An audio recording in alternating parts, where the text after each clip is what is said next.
श्री कृष्णाय नमः। अगर आप काफ़ी समय से शारीरिक तथा मानसिक रोगों से ग्रसित हैं तो ये ऑडियो आपके काम का है।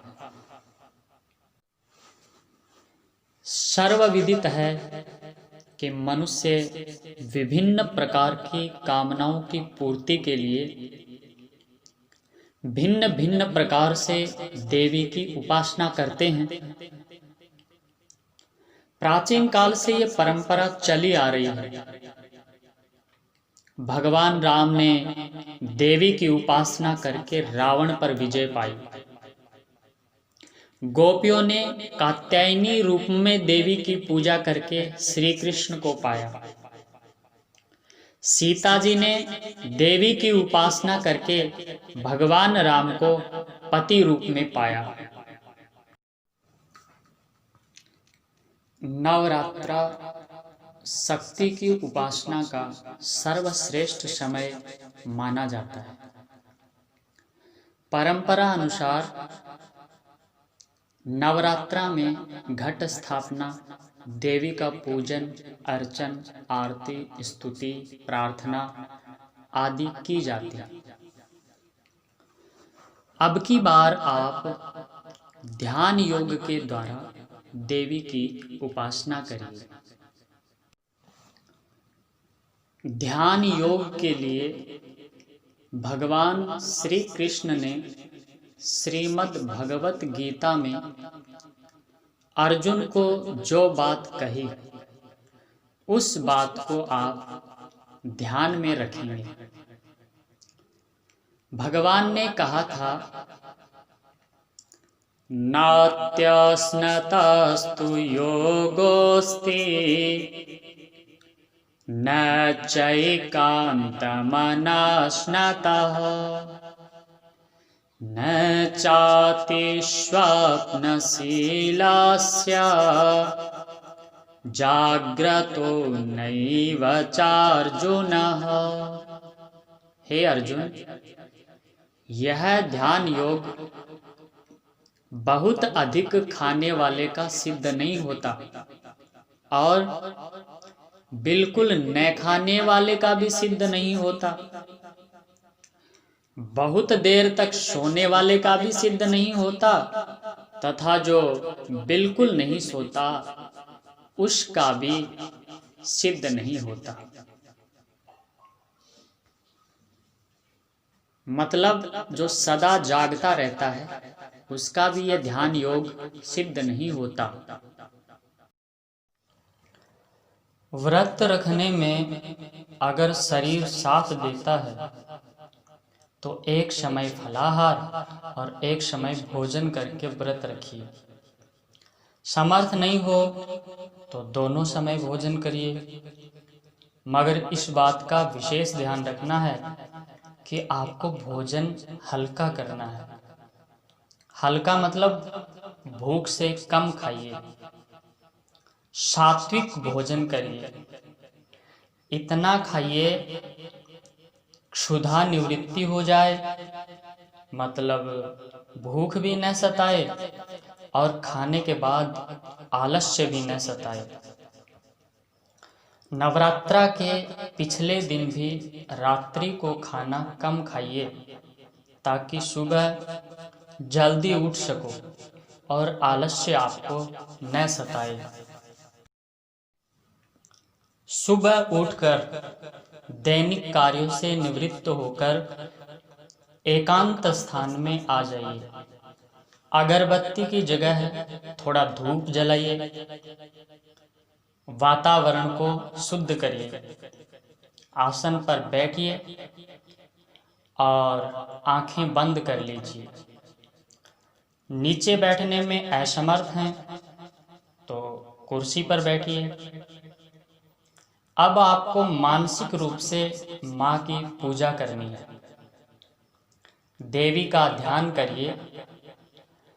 देवी का जो रूप आपको सबसे अधिक प्रिय है उसका चिंतन करिए। माँ से प्रार्थना करिए, माँ मैं आपका पूजन करना चाहता हूँ, आप मेरे सामने आकर विराजमान हो जाइए। मन में ऐसा भाव लाइए, देवी का वो रूप जिसका आप चिंतन कर रहे हो वह आपके सामने धीरे धीरे प्रकट हो रहा है। आपको माँ दुर्गा का षोडशोपचार पूजन करना है। पैर धोना, अर्घ देना, आचमन करवाना, स्नान के लिए जल देना, वस्त्र देना, आभूषण देना, चंदन रोली का तिलक लगाना, पुष्प चढ़ाना या माला पहनाना, धूप दीप नैवेद्य, आचमन, पान का बीड़ा देना, स्तुति करना, तर्पण करना, नमस्कार करना। किसी भी देवी देवता का पूजन करने का ये शास्त्रीय विधान है। अब आप मानसिक रूप से माँ की इन 16 उपचारों से पूजा करेंगे। मन को दौड़ाना शुरू करो। सुंदर से रत्न जड़ित सिंहासन पर माँ को विराजमान करिए। गंगा नदी से गंगा जल लाओ, माँ के पैर धोइए। एक पात्र में जल, पुष्प, चंदन डालकर अर्घ दीजिए। एक पात्र में आचमन के लिए सुगंधित पुष्पों के मीठे रस से मिश्रित जल दीजिए। माँ दुर्गा को सुंदर वस्त्र तथा उपवस्त्र देकर प्रार्थना करो कि माँ गंगा की इस पवित्र धारा में नहाकर मेरे द्वारा दिए इन सुंदर वस्त्रों को धारण करो। सुंदर सुंदर आभूषण माँ को भेंट करिए। श्रृंगार का पूरा सामान देवी माँ को दीजिए। जब तक देवी माँ नहाकर श्रृंगार करे तब तक आप मन से बगीचे में चले जाओ। सुगंधित सुंदर फूल इकट्ठे करो, माला बनाओ, माँ को पुष्प माला भेंट करो। एक रत्नमय सुंदर पात्र लो, उसमें सुगंधित धूप तैयार करो। सुंदर सा घी का दीपक जलाओ,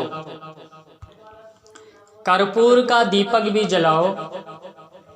हाथ धोकर भोजन के पदार्थ भेंट करो। जितना स्वादिष्ट भोजन आप बना सकते हो तैयार करो। माँ को भोग लगाओ। मीठे स्वादिष्ट ताजा फलों का भी भोग लगाओ। आचमन कराओ। पान का बीड़ा तैयार करो। देवी माँ को भेंट करो। दक्षिणा देकर एक छत्र भेंट करो। चावल डुलाओ। स्तुति करो। माँ कुपुत्रो जायेत क्वचिदपि कुमाता न भवति। कुपुत्र तो हो सकता है माँ, पूरा संसार जानता है, पर माता कभी कुमाता नहीं होती। माँ मुझ अधम पर कृपा करो। अब तर्पण के लिए जल दो और साष्टांग प्रणाम करो। पूजन करके बिल्कुल शांति के साथ बैठे रहिए। आंखें बंद रहेंगी। कल्पना करिए एक परम शक्ति है जो संपूर्ण विश्व को चला रही है, जो संपूर्ण ब्रह्मांड में व्याप्त है, वो सर्वशक्तिमान सत्ता देवी रूप में मेरे सामने विराजमान है। मेरे शरीर के विकार, रोग, तनाव, टेंशन, भय सब निकल रहे हैं। नकारात्मक ऊर्जा बाहर निकल रही है। माँ अपनी कृपा दृष्टि से मेरे शरीर में सकारात्मक ऊर्जा भर रही है। मैं निरोग हो रहा हूँ। मैं स्वस्थ हो रहा हूँ। मेरी थकान मिट रही है। अब मैं बिल्कुल शांत हूँ। बिल्कुल शांत हो जाइए। सहज भाव से सांसों को चलने दीजिए। फिर चिंतन करिए, वह सर्वशक्तिमान सत्ता, सर्वव्यापी, सर्वज्ञ, सनातन, शाश्वत, दयालु, सच्चिदानंद स्वरूपा देवी माँ के रूप में अपार कृपा की वृष्टि कर रही है। मेरा शरीर रोमांचित हो रहा है। शरीर में एक विशेष प्रकार की शीतलता, शांति महसूस हो रही है। काफी देर तक मन को इसी उमंग में दौड़ाइए। अंत में हाथों की हथेलियों को आपस में रगड़िए। फिर हथेलियों को ललाट पर, आँखों पर, गालों पर हल्के हल्के मसलिए और आँखें खोल लीजिए। इस प्रकार आपको रोज 1 घंटा सुबह और 1 घंटा शाम को करना है।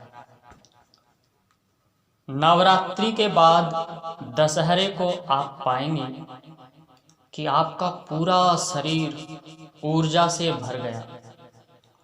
इस प्रकार काफी हद तक आप अपने शारीरिक तथा मानसिक रोगों पर काबू पा सकते हैं।